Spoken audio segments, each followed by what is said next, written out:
آج کل ماہر نفسیات اکثر یہ کہہ رہے ہوتے ہیں بچوں کو پیار دو، محبت دو، عزت دو، رسپیکٹ دو. صحیح ہے ایک حد تک. ایکچولی ان کو محبت سے سمجھاؤ. بچہ پیار سے جس طرح سے سمجھتا ہے بہت زیادہ نا، اسلام تو کبھی ہاتھ اٹھانے کا بھی کہتا ہے. ڈاکٹر صاحب نے کہا کہ جو بچے اس ماحول میں پلتے ہیں وہ باپ کو بوڑھا ہونے کے بعد بوجھ سمجھتے ہیں، کیونکہ ان کی ہر خواہش پوری ہوئی ہے اور وہ یہ سمجھتے ہیں کہ ماں باپ ہمارے محتاج ہیں، ہم ماں باپ کے محتاج نہیں. یہ جو محتاجی والا عنصر میں بتا رہا تھا نا، جب ماں بچے کو کھلانے کی کوشش کرے گی، یہ کھا لے تو یہ نہیں کھاتا، تو یہ کھا لے تو یہ نہیں کھاتا، اس سے گزارشیں کر رہی ہے، تو بچہ یہ سمجھتا ہے کہ روٹی میرے پیٹ میں جائے گی، پیٹ بھرے گا کس کا؟ ماں کا بھرے گا. میں جب روٹی کھاؤں گا میں اس پر احسان کر رہا ہوں. میں یہ تو بڑی خاندانی بات ہے. باپ جب بچوں کے پیچھے پڑا رہتا ہے نا مگر لپائی پتائی میں، یہ کھا لے بیٹا، تم رات کو صحیح سے سو گئے تھے کہ نہیں سو گئے تھے، نیند آ گئی تھی میرے چندہ کو، ہے بھائی. ہر چیز میں ان کو ترجیح. باپ پر بھی اولاد کو ترجیح. ماں پہلے بچوں کو کھلاتی ہے، باپ کو بعد میں پوچھتی ہے. بچے کھا لیں زیادہ فکر ہے، میرا میاں کھا لے. یہ ڈاکٹر کے الفاظ نہیں، تو میں پھر شرح لکھ رہا ہوں نا اس کی. ابا گئے تیل لینے. اس کا نتیجہ یہ نکلتا ہے کہ بچہ یہ سمجھتا ہے کہ یہ میرے بچے ہیں، میں ان کا بچہ نہیں ہوں. اور یہ جو ہے نا بوڑھا، میں اس کا باپ ہوں، یہ میرا باپ نہیں ہے. والدین کی ذمہ داری ہے کہ بچوں کو محبت دینے کے ساتھ یہ باور کرائے کہ باپ یہ ہے، ماں میں ہوں، تم اولاد ہو، اولادوں کی طرح رہو. یہاں پہ نہیں آ رہی میرا حال ہے بات سمجھ میں؟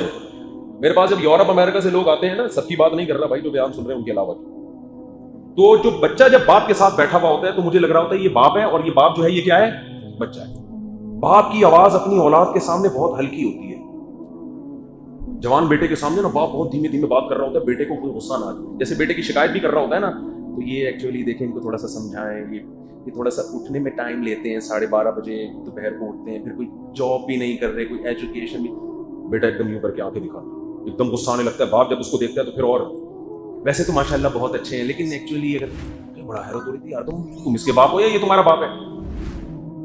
یعنی باپ کو یہ اتھارٹی بھی نہیں ہے کہ اپنے بیٹے کو بٹھا کے اس کی کسی کے سامنے شکایت کر سکے.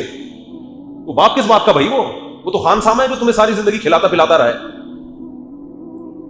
بیٹے کو ایسا غصہ، اور بیٹا چیخ رہا ہوتا ہے، ڈیڈی میں کہہ رہا تھا آپ مفتی صاحب کے سامنے جا کے میری برائیاں کریں گے. وہ ڈیڈی بڑے آرام خرامہ، ان کو پتا ہے کہ زیادہ چیخا تو اتنا زور سے یہ چیخے گا کہ میں گر جاؤں گا یہاں. یہ وہ ممی ڈیڈی والے بچے ہیں جن کو ماں باپ نے بہت زیادہ رسپیکٹ دی تھی، اتنی کہ اپنا باپ بنا لیا انہوں نے اس کو. سمجھتے نہیں ہو بات کو.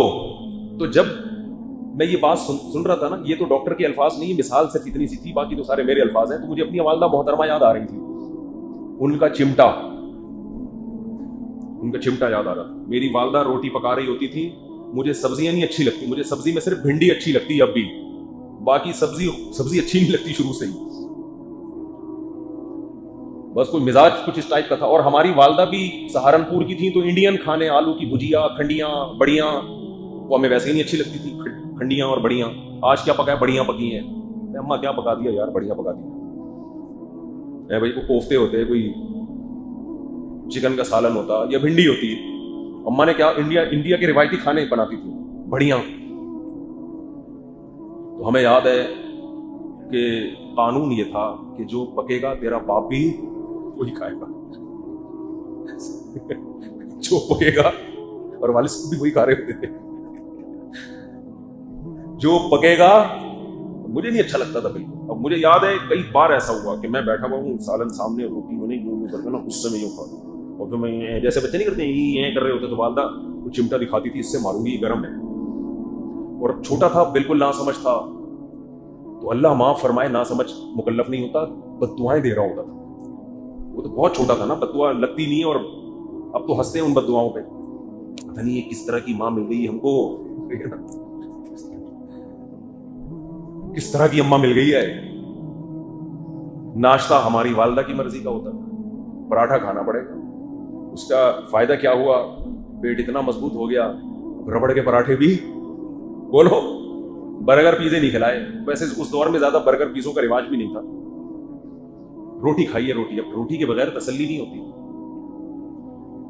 تو محبت ان چیزوں میں دو جس میں واقعی محبت بنتی ہے. بچہ اگر آپ کی مرضی کا نہیں کھا رہا، اپنی مرضی کا کھا رہا ہے، اس کا مطلب باپ وہ ہے، آپ کیا ہو اس گھر میں؟ اولاد ہو ٹھیک ہے, کبھی کبھار تو اس کی مرضی بھی ہونی چاہیے. عادت بچہ نفس پرست ہوتا ہے. اور ڈاکٹر صاحب کے الفاظ بتا رہا ہوں, بڑے خاندانی الفاظ, جتنا لمبا تو ڈاکٹر صاحب نے بیان نہیں کیا, تو 2-4 منٹ کا تھا, انہوں نے اس کو کھینچ دیا ہے کہ بچے کی طبیعت میں شکر گزاری نہیں ہوتی, ناسمجھ ہے. بچہ احسان فراموش ہوتا ہے, ناسمجھ ہے. اگر آپ نے بچوں پر احسانات کرنا شروع کر دی, اپنی ویلیو ختم کر دی, تو یہ مت سمجھیں کہ بچہ یہ سمجھے گا میرا باپ اتنا اچھا, اس کی مینٹل لیول یہاں تک نہیں ہے. پھر جس دن آپ نے نہیں دیا تو وہ کہے گا میرا باپ بڑا ظالم ہے. آپ روزانہ بچے کو 100 روپے پکڑاتے ہو جیب خرچی میں, 2-4 دن تو اچھا لگے گا اس کو, اس کے بعد سمجھے گا یہ میرا حق ہے. جس دن نہیں دیے اس دن کہے گا میرا باپ ظالم ہے, مجھے میرا حق نہیں دے رہا. وہ سمجھتے ہو؟ تو میں نہیں کہہ رہا کہ سختیاں کرنا شروع کر دیں, پیٹنا شروع کر دیں, اعتدال سے, تمیز سے, عزت بھی دیں, لیکن اس کو یہ بابر کرائیں کہ باپ کون ہے, میں ہوں. اور اپنی بیگم کو بھی بتا دیں کہ بیگم جب کھانا لگایا کرو تو پہلے بچوں کے باپ کو پوچھا کرو, اس کے بعد بچوں کی تربیت کے لیے, تاکہ بچوں کو یہ احساس ہو کہ پہلے والد سے محترم کھانا کھائیں گے, اس کے بعد آپ ساتھ بھی بیٹھ کے اگر کھا رہے ہیں تو پہلے ابا شروع کریں گے, ابا پہلے کوفتے نکالیں گے یا کھنڈیاں یا بڑیاں نکالیں گے اپنی پلیٹ میں. اس کے بعد اگر بچوں نے پہلے شروع کر دیا تو ماں کو چاہیے بچوں کو سمجھائیں بیٹا ابو سے پہلے نہیں کھاتے, بے ادبی ہوتی ہے. بڑوں کی کیا ہوتی ہے, بولتے کیوں نہیں, بے ادبی. اور ابا کو چاہیے کہ وہ بچوں کو کا ادب سکھائے, بیٹا امی پہلے نکالیں گی اس کے بعد آپ کھاؤ. لیکن اماں عام طور پہ بیچاری کچن میں ہوتی ہے, وہ تو کھلا رہی ہوتی ہے کہ کھا لو. اللہ نے اماں کو الگ ہی شان دی ہے. کیسی اللہ نے ماں کو بنایا یار, 20-30 سال روٹیاں پکا کے کھلاتی رہتی ہے, تھکتی نہیں ہے, کبھی 5 روپے کا مطالبہ نہیں کرتی کہ میں نے اتنے سال خدمت کی ہے. اتنا بڑا رشتہ ہے اللہ نے ماں کا بنایا. اتنا آپ کو زندگی میں کسی نے پکا کے نہیں کھلایا ہوگا جتنا آپ کی ماں کھلاتی ہے. لیکن اسی ماں کے ساتھ کیا بدسلوکی کرتی ہیں بیٹیاں, تھوڑی سی اونچ نیچ ہو جائے کیسی زبان درازیاں ہوتی ہیں. تو استغنا اللہ نے انسان کی فطرت میں ایک ایسی چیز رکھی ہے کہ جب آپ میں استغنا ہوگا تو آپ کی عزت بھی ہو. بچوں کے سامنے بھی استغنا, بیوی کے سامنے بھی استغنا, اور بیوی استغنا برتے شوہر کے سامنے. اور یاد رکھو استغنا میں اور تکبر میں ایک باریک لائن ہے. بعض دفعہ ہوتا تکبر ہے, اس کو لوگ استغنا سے تعبیر کر رہے ہیں. بعض دفعہ ہوتا استغنا ہے, اسے لوگ تکبر سمجھ رہے ہوتے ہیں. تو یہ باریک لائن سمجھنے کی ضرورت ہے. استغنا ہمیشہ اپنے چھوٹوں سے ہوتا ہے, اپنے اوپر والے لوگوں سے نہیں ہوتا. اور تکبر اوپر والے لوگوں سے ہوتا ہے, ماتحتوں سے نہیں ہوتا. کیا مطلب؟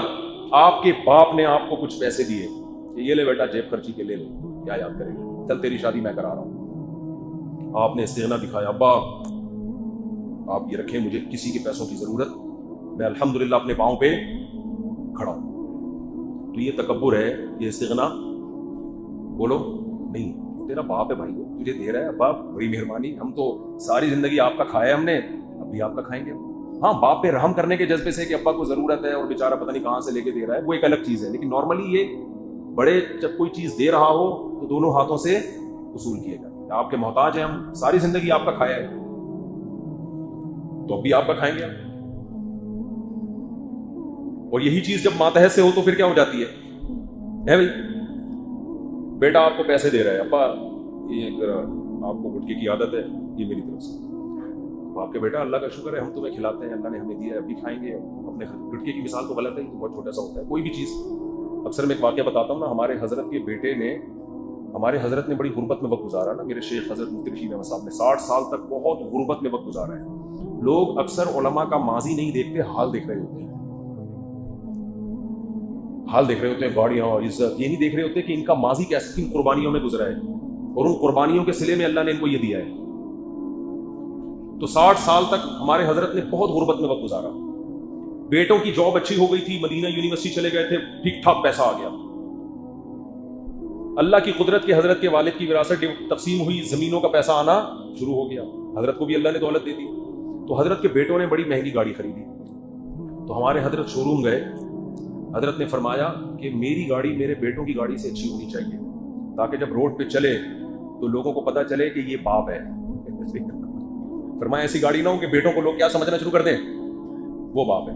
اسٹائل تھا بھائی.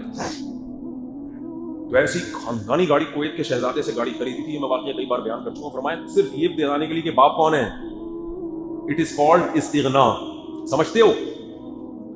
باپ کو چاہیے اولاد کی جیبوں پہ نظر نہ رکھے. بیٹا ہم نے تمہیں کھلایا ہے تمہارے لیے, اپنے لیے نہیں. آج ٹینشن ہی ہوتی ہے, ماں باپ بچوں کو پالتے ہیں, پھر ان کی جیبوں پہ نظر رکھتے ہیں, پھر ان کو شادی بھی اسی وجہ سے نہیں کرنے دیتے کہ شادی کی تو خرچہ آدھا بہو لے جائے گی, ہمارے حصے میں چند کوڑیاں آئیں گی. یہ بہت گھٹیا سوچ ہے. باپ ہونا اس کی علامت ہے بھائی, ہم نے تمہیں کھلایا ہے تمہارے لیے, 1 روپے کی بھی ہمیں تم سے لالچ بولو نہیں. ہم باپ ہیں بھائی, ہمیں تو اللہ نے کھلانے کے لیے پیدا کیا ہے. باقی تم جانو, ہمارا بڑھاپا جانے, وہ تمہارا مسئلہ ہے کہ تم ہمیں کیسے رکھتے ہو. ہم تو اپنی ذمہ داریاں پوری کریں گے. لیکن آج الٹا معاملہ ہو رہا ہے, شروع سے ہی جیبوں پہ نظر, پھر بچے کو اسی وجہ سے نکاح سے روکتے ہیں کہ اس کی آمدن ڈیوائڈ ہو جائے گی, یہ ادھر پیسے نہ خرچ کرنا ہو. بھائی اس کو بولو بیٹا کر یار, ایک اور کو کھلا یار. بلکہ جو خاندانی باپ ہے, اگر بچہ سمجھدار ہوگا تو کہے گا بہو کو بھی کھلا دوں گا, کوئی مسئلہ نہیں, یا تجھے کھلایا ایک اور سے.